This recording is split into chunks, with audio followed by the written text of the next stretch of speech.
हमारे पास सिर्फ एक मन है। तुम कहते हो कि परब्रह्म परमात्मा का ध्यान करो, कहां से करें ध्यान? ये भगवान ने कंस के बाल पकड़े और कहा, मामा जी पहचाना, मैं उसी देव की माता का 8वां लाल आज आपका काल बनकर आपके सम्मुख खड़ा हूं। कंस कहता है, कृष्ण तुम मेरा कुछ नहीं बिगाड़ सकते। भगवान कहते हैं, आप सही कह रहे हैं मामा जी, मैं भला कब किसी का क्या बिगाड़ता हूं? मनुष्य का जब भी बिगाड़ता है उसका कर्म ही बिगाड़ता है। याद करिए वो दिन जिस दिन आपने मेरी माता देवकी के बाल पकड़ करके रथ से उन्हें धरती पर घसीटा था। आज वही देवकी का ये लाल आपको दंड देने आया है। यूं कहकर भगवान ने जोर से बाल पकड़ लिए और कंस को अपने दोनों हाथों में उठा लिया और ऊंचे सिंहासन से धरती पर पटक दिया। आधे प्राण तो निकल गए और अंत में भगवान श्री कृष्ण अपना पूरा ब्रह्मांडीय भार लेकर के उसकी छाती पर टूटे, बचे कुछ प्राण भी उसके निकल गए। बोलिए कंसवर्धन भगवान की। बचे कुछ ये दिव्य प्रसंग है। कंस का उद्धार किया। उसके बाद भगवान श्री कृष्ण और बलराम कंस की कारागार में गए, जहाँ माता देवकी और वसुदेव बंधन में बंधे हुए उनको मुक्त किया। और अब जाकर नंद बाबा और ब्रजवासियों को समाचार दिया, वास्तविकता से अवगत कराया और कहा, नंद बाबा आप तो वास्तविकता को जान चुके हो, मैं वास्तव में माता देवकी और वसुदेव जी का ही पुत्र हूं। आपने जन्म से लेकर आज तक मुझे अच्छे से पाला, मुझे बड़ा किया, इस बात को मैं कभी भूल नहीं सकता। पर ही बाबा अब मैं अपने जन्म देने वाले माता पिता की सेवा करना चाहता हूं, मुझे ऐसी आज्ञा दीजिए और अब आप सब यहां से चले जाइए। नंद बाबा ने रोते हुए कन्हैया को हृदय से लगाया और आंसू भरे नेत्रों से नंद बाबा अपने ब्रज में लौट गए। यहाँ उसके बाद वसुदेव जी और माता देवकी ने मथुरा में भगवान श्री कृष्ण का यज्ञोपवीत आदि संस्कार संपन्न करवाया और पढ़ने के लिए बलराम और श्री कृष्ण को शांतिवनी मुनि के आश्रम में भेज दिया। अथो गुरुकुले वासम इच्छन्ता उपजत मतु। भगवान श्री कृष्ण 64 दिन तक अपने गुरुकुल में रहे। 64 दिनों में 64 कलाओं में निपुण होकर के पुनः अपनी मथुरा में वापस आ गए। यहाँ भगवान श्री कृष्ण 14 वर्ष और इसी प्रकार से रहे और अब जाकर भगवान की अवस्था 25 वर्ष की हो गई। एक दिन भगवान श्री कृष्ण अपने कक्ष में बैठे थे और बैठे बैठे अपने झरोखे में से यमुना जी की ओर देख रहे थे, जहां से यद किंचित वृंदावन का नजारा दिखता है, वहां से देख रहे थे। और सहसा उस समय गोधूली की बेला चल रही थी। भगवान को अपने ब्रजवासियों का स्मरण आ गया। ये तो वही बेला है जब मैं अपने ग्वाल बाल मित्रों के साथ गौ माताओं को वन से लेकर अपने ब्रज में आता था। कितना प्रेम था मेरे ब्रजवासियों का मेरे लिए। इतने खो गए भगवान श्री कृष्ण की भगवान को ऐसा लगता है कि इस समय मैं अपने ब्रजवासियों के साथ ही हूं। कितनी सुंदर वो बेला होती थी। मेरे छोटे छोटे ग्वाल बाल मित्र मेरे साथ होते, गौ माताएं मेरे आगे पीछे होती, उन्हें हाँकता हुआ मैं ब्रजमंडल में प्रवेश करता था। मेरी मैया मेरी प्रतीक्षा करती, कितना लाड लगाती। यूं कहकर भगवान श्री कृष्ण रोने लगते और इतना रुदन करने लगे कि आज भगवान से रहा नहीं गया। भगवान की उस रुदन की आवाज कक्ष से बाहर चली गई। भगवान के परम मित्र हैं श्री उद्धव जी महाराज, कोई साधारण नहीं है। उद्धवो बुद्धिशक्तमः शिष्यो बृहस्पते साक्षात। बृहस्पति जी के शिष्य हैं उद्धव जी महाराज। वृष्णि नाम प्रवरो मंत्री, और इस वृष्णि वंश के मंत्री भी हैं। उद्धव जी ने जब सुना कि कृष्ण के कक्ष से रोने की आवाज आ रही है, दौड़कर आए और भगवान के नेत्रों में आज पहली बार उन्होंने आंसू देखे। आकर भगवान को हृदय से लगाया और पूछा, कन्हैया क्या हो गया? आज से पहले कभी तुझे ऐसा उदास नहीं देखा, मुझे बताओ क्या दुख है तुम्हें? भगवान श्री कृष्ण रुदन करते हुए कहते हैं, हे उद्धव,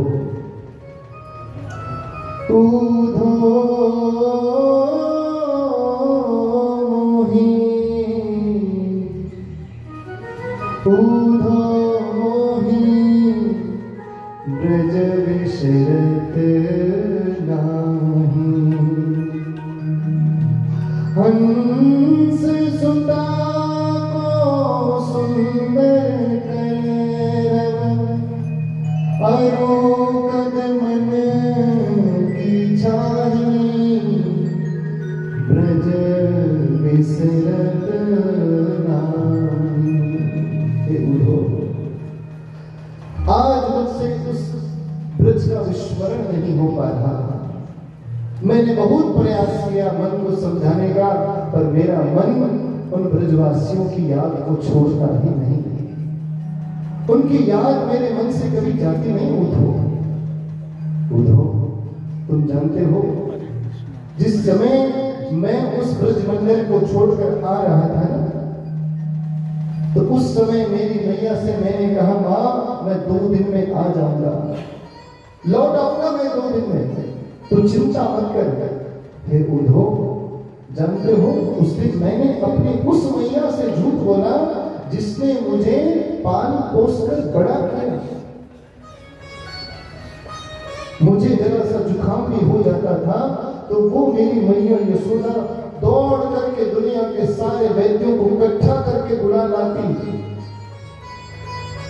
देखो मेरे लाला को क्या हो गया, क्या कुछ नहीं करती थी मेरे लिए, और आज उस मैया को मेरी जरूरत है, मैं उसे छोड़कर यहां बैठा हूं।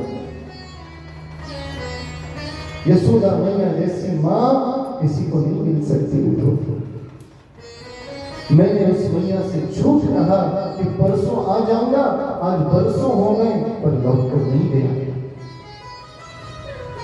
इस बात की मुझे बड़ी ग्लानि है उद्धव, इस बात का बड़ा दुख है। इसीलिए मुझे उन ब्रजवासियों की याद आती है। उन गोपियों ने कितना प्रेम किया मुझसे, निस्वार्थ भाव से हमेशा मुझसे प्रेम किया, पर उन गोपियों को भी धोखा दे करके आज मैं यहां पड़ा हूं, कभी उनसे मिलने नहीं गया।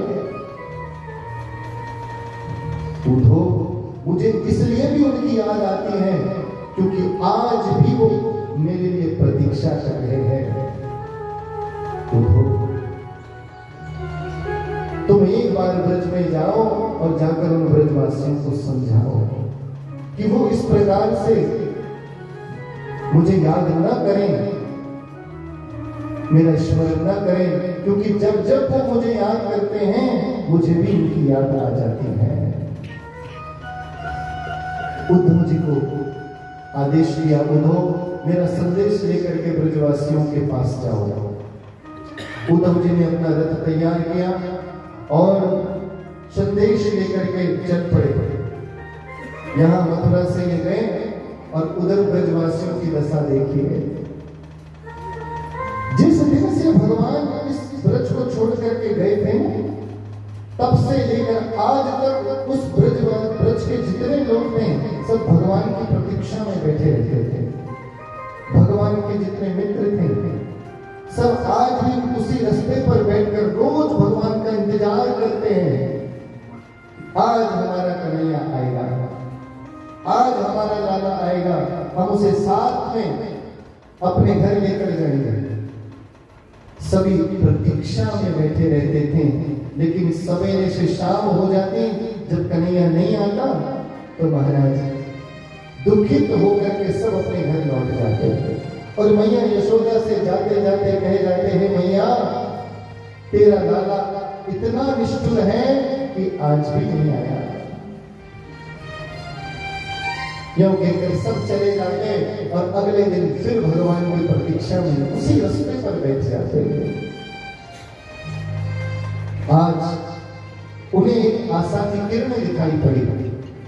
वही स्वर्ण में रथ उस मार्ग से आ रहा था। उन ग्वाल बालों ने जब उस रथ को देखा, उनकी आंखें चमक गई।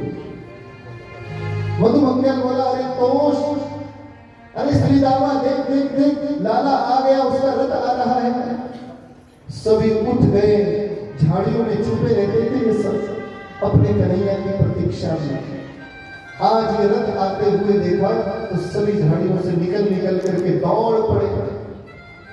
इतने में मधुमंगल ने मुंह फुला दिया, मैं तो बिल्कुल नहीं करूंगा उसके दर्शन। इतना समय हो गया, आज उसे हमारी याद आई, मैं तो उससे रूठ होगा, और जब तक मेरे चरणों में गिरकर वो मुझे मनाएगा नहीं ना, तब तक उसका मुंह भी नहीं देखूंगा। श्री रामा ने कहा, तुम यहीं रहे, मत जा, पर हम तो जाएंगे। कन्हैया कन्हैया करके सब दौड़ने लगे। इतने में मधुमंगल को लगा, भैया ये तो गड़बड़ हो जाएगा। रूठना मनाना तो बाद में भी हो सकता है, पर एक बार प्रेम से अपने कन्हैया को देख तो लो। तो मधुमंगल ने भी दौड़ लगाना शुरू किया और देखते देखते सब बालकों से आगे पहुंच गया। अब जैसे ही ये सब रथ के करीब में पहुंचे, इन्होंने रथ का पर्दा हटा करके देखा तो भीतर तो कोई और बैठा है। आप कौन? उद्धव ने अपना परिचय दिया, मैं विष्णु वंश का मंत्री, कृष्ण का सखा, उसका संदेश लेकर के ब्रज में आया हूं। क्या आप में से कोई बता सकता है कि नंद बाबा का घर कहां है? ब्रज के बालकों के नेत्रों से आंसू आ गए। उस कन्हैया को इन ब्रजवासियों की याद तो आई, पर वो खुद नहीं आया, अपना संदेश भिजवा दिया। कन्हैया को कोसने लगे, लाला तुझसे बड़ा निष्ठुर इस दुनिया में और कोई नहीं हो सकता। उन ग्वाल बालों ने उद्धव से कहा, उद्धव आप नंद बाबा का घर जानना चाहते हो? जिस दिन से हमारा प्राण प्रियतम कृष्ण इस ब्रज को छोड़कर गया है, उस दिन से नंद बाबा के घर का रास्ता बड़ा आसान हो गया है। उद्धव, ये जो तुम्हारे बगल में पनारा बह रहा है, जल की कोई धारा बह रही थी। उद्धव को इशारा करके कहा, उद्धव ये किसी नदी या पनारे का जल नहीं समझ लेना, ये जल यशोदा के भवन से आ रहा है। क्योंकि जिस दिन से हमारा कन्हैया ब्रज को छोड़कर गया, उस दिन से यशोदा मैया के पास आकर अनंत गोपिकाएं बैठकर रोती हैं। उन्हीं के रोने के ये आंसू हैं जो बह रहे हैं। इसी का पीछा करते करते चले जाओ, तुम नंद भवन में पहुंच जाओगे। उद्धव जी को बड़ा आश्चर्य हुआ, इतना प्रेम। रथ से उतरे, अनुगमन करते हुए नंद भवन में पहुंचे और वहां जाकर के नंद बाबा को प्रणाम किया। नंद बाबा उन्हें भीतर लेकर के आए। मैया यशोदा बहुत उदास बैठी थी। मैया यशोदा जैसे ही देखती है कि घर में कोई आया है, और आप जानते हैं जब भगवान ने उद्धव को ब्रज में भेजा तो अपना मुकुट और अपना पीतांबर देकर के भेजा था। उद्धव, ये मेरी पहचान है, ये जरूर लेकर के जाओ। मेरे ब्रजवासी समझ जाएंगे कि तुम मेरा संदेश लेकर आए हो। आज मोर पंख और मोर मुकुटधारी को जैसे ही मैया यशोदा ने देखा तो आंखें प्रसन्न हो गई महाराज, खिलखिला उठी और दौड़ कर उद्धव को हृदय से लगा लिया और कहा, लाला इतना समय लगा दिया आने में, कहां था इतने दिन तक? रोने लगी छाती से लगाकर। लेकिन नंद बाबा ने समझाया, देवी ये कृष्ण नहीं है, उसका मित्र उद्धव है जो संदेश लेकर के आया है। नंद रानी और ज्यादा रोने लगी और कहने लगी, उद्धव तू जानता है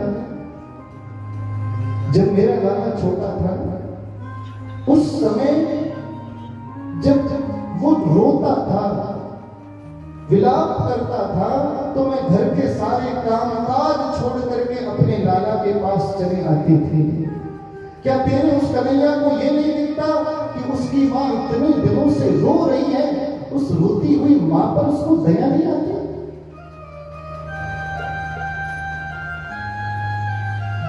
क्यों हो गया वो इतना निष्ठुर? क्या कभी इस यशोदा को याद करता भी है या भूल गया हम ब्रजवासियों को? रोते हुए जब नंद रानी ने ये पूछा कि अपि स्मरति न कृष्णा मातरा सुहृदा सखी, क्या वो अपनी मां को अभी भी याद करता है या भूल चुका है? अरे भले ही मैंने उसे जन्म ना दिया हो, पर मैंने उसे कोई पराया मान करके नहीं पाला, अपना ही पुत्र मान करके, अपने कलेजे का टुकड़ा मान करके उसका मैंने पालन किया है। क्या कभी याद करता है? उद्धव जी ने समझाया, सच कहूं तुम अपने लाला को खुद गर्ज मत समझना, क्योंकि तुम्हारे लाला के जैसा महान इस दुनिया में कोई नहीं हो सकता। और हे मैया, तुम्हारी जैसी मैया भी उस कन्हैया को दुनिया में और कोई मिल नहीं सकती। मां, मैं जानता हूं कि वो तुम्हें कितना याद करता है। मां, मैंने एक दिन देखा उस मथुरा में भोग और नैवेद्य की कोई कमी नहीं है। 56 भोग, नैवेद्य, अनेक प्रकार की खाद्य सामग्रियां वहां रहती हैं। एक दिन तो एक सेवक लाला कन्हैया के लिए खाना लेकर आया, भोजन का थाल कन्हैया के आगे रखा। उस भोजन के थाल में कन्हैया ने जब माखन और मिश्री देखा तो कन्हैया के नेत्रों से आंसू बह गए और उस माखन के लौंदे को उठा करके थाली छोड़कर दूर भाग गया और कहने लगा, इस मथुरा में भोग तो बहुत हैं, पर माखन और मिश्री खिलाने वाली मेरी मैया यशोदा नहीं है। जाकर अपने कक्ष में रोने लगा। मां, बहुत याद करता है वो तुम्हें। मैया यशोदा ने उद्धव को हृदय से लगाया। सारी रात ऐसे ही बातचीत में ही व्यतीत हो गई। अगले दिन सवेरे सवेरे उद्धव यमुना स्नान करते हैं और अब गोपियों को संदेश देने के लिए आए। कुंजन के वनों में गोपियां बैठी हैं और वहां बैठकर नित्य भगवान की लीलाओं की चर्चा करती हैं।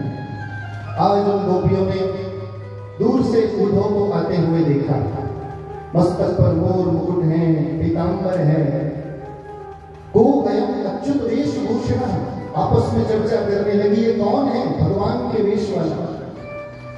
ओहो, लगता है आज उसे हमारी याद आ ही गई और अपना दूध भेज दिया। समझ गई गोपियां कि ये कोई और नहीं, हमारे अच्युत श्री कृष्ण का ही कोई ना कोई दूत है। लेकिन आज गोपियों ने अद्भुत कार्य किया साहब।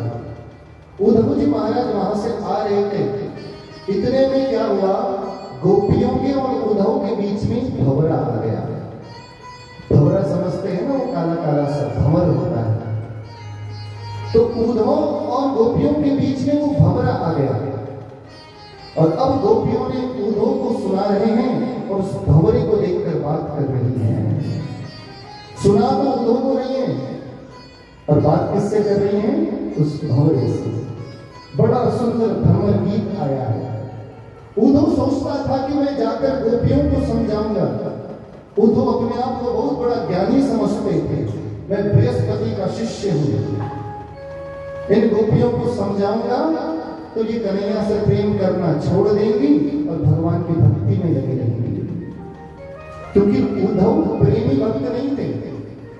उद्धव कैसे भक्त थे? ज्ञानी भक्त थे। उनको प्रेम से कोई लेना देना नहीं था। जब भगवान ने उन्हें भेजा तो उद्धव ने कहा, हे कन्हैया, मैं क्या समझाऊंगा तुम्हारी उन गोपियों को, और मेरी वेदांत की बातें क्या समझेंगी वो। लेकिन तुम कहते हो तो मैं जाऊंगा और उन्हें समझाऊंगा। उद्धव को ज्ञान का बड़ा अभिमान था। प्रेम प्रेम भक्ति भक्ति कुछ नहीं समझते थे।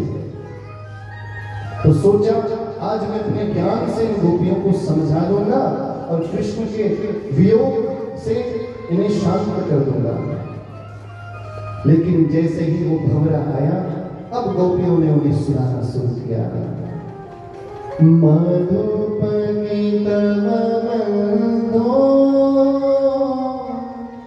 मास्पृशाग्रिं सपत्न्या कुचविरुलितमाला कुंकुमस्मश्रुभिर्ना।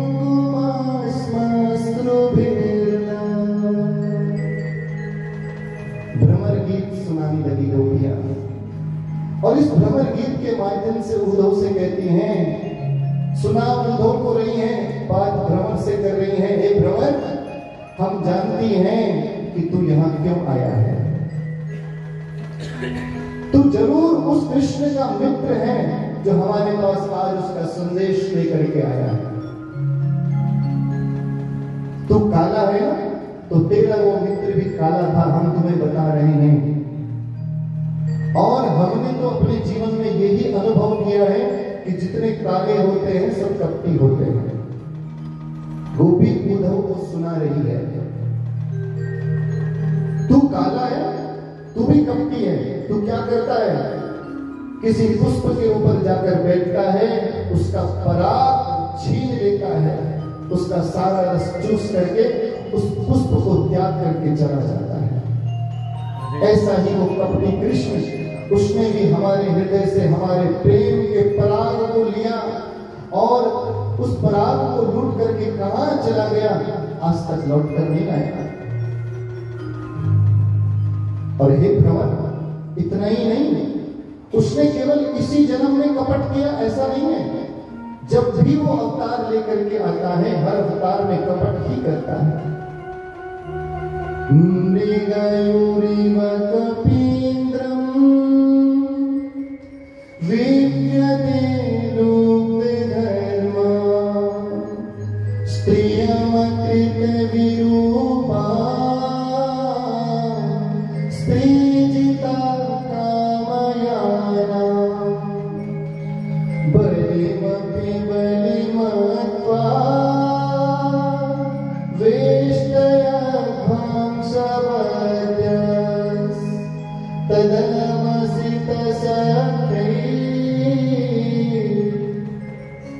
बड़ी सुंदर बात कह रही है गोपियां और कहती हैं, एक बार ये कपटी कृष्ण राम अवतार लेकर के आया था और उस समय एक नहीं अनेक कपट किए इसने। एक दिन तो अपने मित्र सुग्रीव के लिए छुप करके इसने बाली को मार दिया।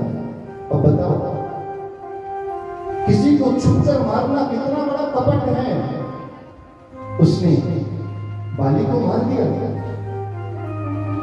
और एक दिन बेचारी शूर्पणखा रावण की बहन प्रेम का प्रस्ताव लेकर के आई और कहने लगी कि मुझसे विवाह कर लो। राम ने उससे विवाह तो किया नहीं, उल्टा बेचारी को नकटी करके और भेज दिया। बेचारी की नाक और काट दी। बताओ, इससे बड़ा कपटी और कौन हो सकता है। और इतना ही नहीं, एक बार तो बौना बामन बन करके आया और महाराज बलि जो कितना धर्मात्मा था, यज्ञ करता था, उस बेचारे को भी लूट लिया, सारा राज्य छीन लिया। ऐसा कपटी है, केवल इसी जन्म में नहीं, अनेक जन्मों में उसने कपट किया है। अब तो महाराज उद्धव ने जब ये भगवान के अवतारों का प्रसंग सुना तो जमीन में से धरती खिसक गई। गोपियों को क्या क्या ये दिव्य प्रसंग मैं तो सोच रहा था ये गोपियां मूर्ख हैं, भगवान को केवल यशोदा जी का लाला मान करके कृष्ण से प्रेम करती हैं, लेकिन ये तो भगवान के कितने अच्छे अच्छे अवतारों का प्रसंग याद कर रही हैं। वो भी तुम्हारा कन्हैया लूट करके ले गया। एक हथों सो गयो श्याम संग को आराधे ईश। एक मन था, वो तुम्हारा कन्हैया लूट करके ले गया। अब किस मन से उस परमात्मा का ध्यान करेंगे? इसलिए हमें तो प्रेमी रहने दो, उसी में हमारी भलाई है। अद्भुत प्रेम को देख करके उद्धव का सारा ज्ञान खत्म हो गया महाराज। क्योंकि दुनिया में जीव को सब कुछ मिल जाए, पर जब तक उसे भगवान के चरणों का प्रेम नहीं मिलता, तब तक उसका जीवन अधूरा ही बना है।